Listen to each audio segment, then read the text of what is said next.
শুক্রবার 40টি স্থান থেকে যে মানে মিছিল বেরিয়েছে এবং গত কয়েক সপ্তাহ ধরে আওয়ামী লীগের মিছিলের যে বৈশিষ্ট্য, সেই মিছিলের বৈশিষ্ট্যে দেখা যাচ্ছে এক একটা মিছিল এক একটা জেলা কিংবা এক একটি নির্বাচনী আসন কিংবা এক একটি এলাকার ছাত্রলীগ বা যুবলীগ বের করছে। যেমন ধরুন ঢাকার উত্তরা এলাকায় লক্ষ্মীপুর জেলার ছাত্রলীগ মিছিল করেছে, মুগদা এলাকায় মিছিল করেছে ঢাকা মহানগর দক্ষিণের ছাত্রলীগ, কিংবা ধরেন ঢাকা এবং ঢাকার 32 নম্বরে মিছিল হয়েছে, ঢাকার 27 নম্বর, ধানমন্ডি 32 নম্বর, ধানমন্ডি 27 নম্বর, উপদেষ্টা সহ তার মহাখালী এসব জায়গায় মিছিল হয়েছে। এবং এসব জায়গায় মিছিল করেছে কখনো রংপুর বিভাগের নেতাকর্মীরা, কখনো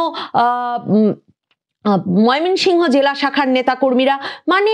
এক এক জেলার নেতাকর্মীরা তার মানে সংগঠিত হচ্ছেন একত্রে এবং সংগঠিত হয়ে তারা ঢাকার কোনো একটা এলাকায় অন্য এলাকায়ও মিছিল বের করে ফেলছেন। তার মানে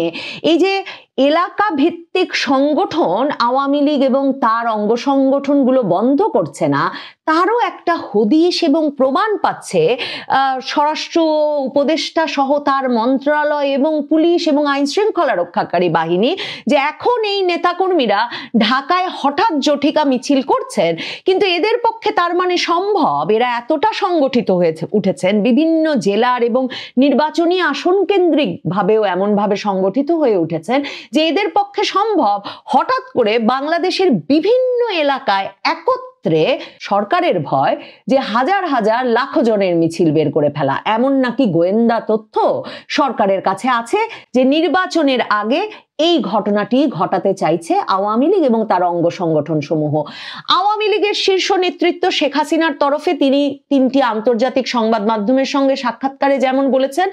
অডিও বার্তাতেও বা দলীয় নেতাকর্মীদের সঙ্গে সাক্ষাতেও, মানে তার যে তিনি যে আলাপ করেন ভার্চুয়াল মিডিয়ামে, মানে সামাজিক যোগাযোগ মাধ্যমে, সেখানেও তিনি বারবার বলছেন যে আওয়ামী লীগের নেতা কর্মী সমর্থকেরা তো ভোটে অংশ নেবে না এবং তার ফলেই ভোটটা বানচাল হয়ে যাবে, ভোটটা গ্রহণযোগ্য হবে না। কিন্তু সরকারের ভয় যে মাঠে যখন তাদের পক্ষের রাজনৈতিক দলগুলো কোনো উপস্থিতি নাই এবং তাদের পক্ষে এতটা সংগঠিত হয়ে নামা সম্ভব কিনা, আওয়ামী লীগ দমনে নামা সম্ভব কিনা, এই নিয়ে তাদের মধ্যে শঙ্কা। তখন তাদের মধ্যে ভয় যে সত্যি কি আওয়ামী লীগকে শুধু পুলিশ দিয়ে গ্রেফতার দিয়ে ঠেকানো সম্ভব হবে নির্বাচন পর্যন্ত? তারা কি নির্বাচনের আগে সত্যি বড় সংখ্যায় মাঠে নেমে আসবে? এই শঙ্কাটা ভীষণভাবে কাজ করছে এখন সরকার, পুলিশ এবং আইন শৃঙ্খলা রক্ষাকারী বাহিনীর মধ্যে। কিন্তু সরকার কিছুতেই মানতে চাইছেন না, কিংবা আসলে প্রধান উপদেষ্টা ডক্টর মোহাম্মদ ইউনূসকে কিংবা একেবারে অরাজনৈতিক প্রেক্ষাপট থেকে যে বা প্রশাসনে কোনো ভূমিকা পালন করেন নাই, রাজনৈতিক কোনো ভূমিকা পালন করেন নাই এমন যে উপদেষ্টারা, তারা বুঝতেই পারছেন না যে সর্বক্ষেত্রে রাজনীতিকে বা মানে রাজনৈতিক পরিপ্রেক্ষিতকে বা বাস্তবতাকে পুলিশ দিয়ে মোকাবেলা করা যায় না। আর রাজনৈতিকভাবে সেই এরকম কোনো শক্তিশালী পক্ষ আসলে সরকারের পাশে নেই যারা রাজপথে আওয়ামী লীগকে মোকাবেলা করবে। এবং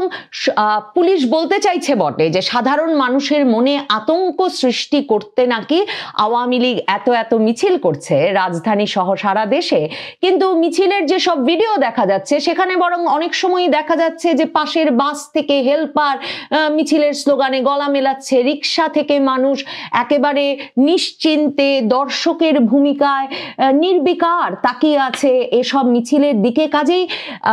পুলিশের যে প্রত্যাশা ছিল, যে আহ্বান ছিল সাধারণ মানুষের প্রতি যে গ্রেফতার করিয়ে দিতে হবে, ঘরে ঘরে কোনো আওয়ামী লীগ থাকলে, ছাত্রলীগ থাকলে জানাতে হবে, পরিবারে পরিবারে আওয়ামী লীগ আছে, কাজেই কে কার ঘরের আওয়ামী লীগের খোঁজ দেবেন, পুলিশের এই একটা মেথড বা মডেলও কাজ করছে না। এবং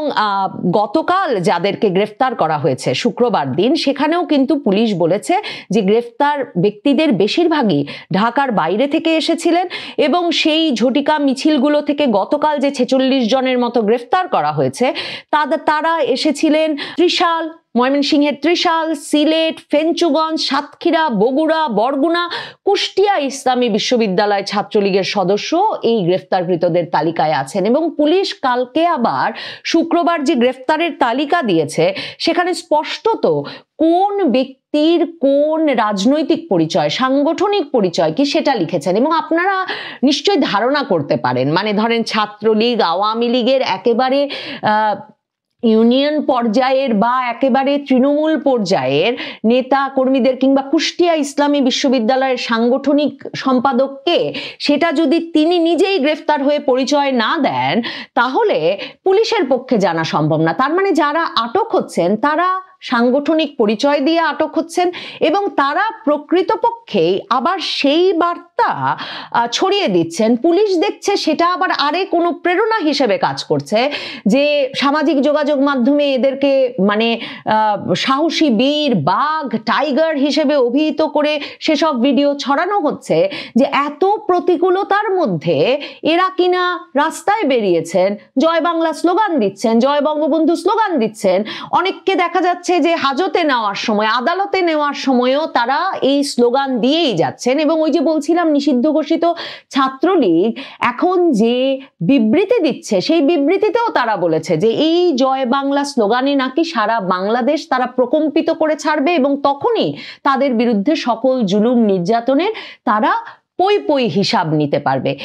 এই পুরো প্রক্রিয়াটা, সমীকরণটা আওয়ামী লীগ এবং তার অঙ্গ সংগঠনের নেতাকর্মীরা বুঝে গেছেন। তারা তো লাখো লাখো আওয়ামী লীগ, ছাত্রলীগের নেতাকর্মী, তাদের পরিবার, তাদেরকে এলাকা ছাড়া করা হয়েছে, তাদেরকে ব্যবসা বাণিজ্য কাজ, এমনকি এই যে ধরুন ইসলামী বিশ্ববিদ্যালয়ের ছাত্রলীগের যে সাংগঠনিক সম্পাদক, নিশ্চিতভাবে ধারণা করা যায় যে তার শিক্ষার্থী স্ট্যাটাস কেড়ে নেওয়া হয়েছে, তার ছাত্রত্ব বাতিল হয়েছে, তার যদি আগে কোনো ডিগ্রি নেওয়া হয়ে থাকে সেসব ডিগ্রি বাতিল করেছে। ঢাকা বিশ্ববিদ্যালয় থেকে শুরু করে বাংলাদেশের সকল পাবলিক বিশ্ববিদ্যালয়ে এই ঘটনা ঘটেছে। কাজেই দেয়ালে তো পিঠ ঠেকে গেছে বাংলাদেশ আওয়ামী লীগ এবং এর অঙ্গ সংগঠনের নেতাকর্মীদের। সেখানে গ্রেফতার করা, গ্রেফতার করে জামিন ছাড়া আটকে রাখা, সে ভয়ে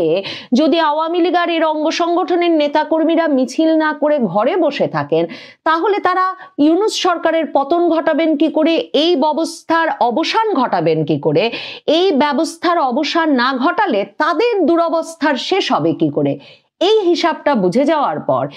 এই দলের নেতা কর্মীদের গ্রেফতার করে যে আর নিয়ন্ত্রণ করা সম্ভব না, পুলিশ দিশেহারা সরকারকে সেটা বারবার বলছে। সেটা সরকারকে বোঝাতে না পেরেই প্রকাশ্য সংবাদ সম্মেলনে এসে বলেছে 10 মাসে শুধুমাত্র মিছিল থেকে 3000 নেতাকর্মী গ্রেফতার করেছে। কিন্তু মিছিল ঠেকাতে পারেনি, আওয়ামী লীগের মিছিল ক্রমাগত বাড়ছে।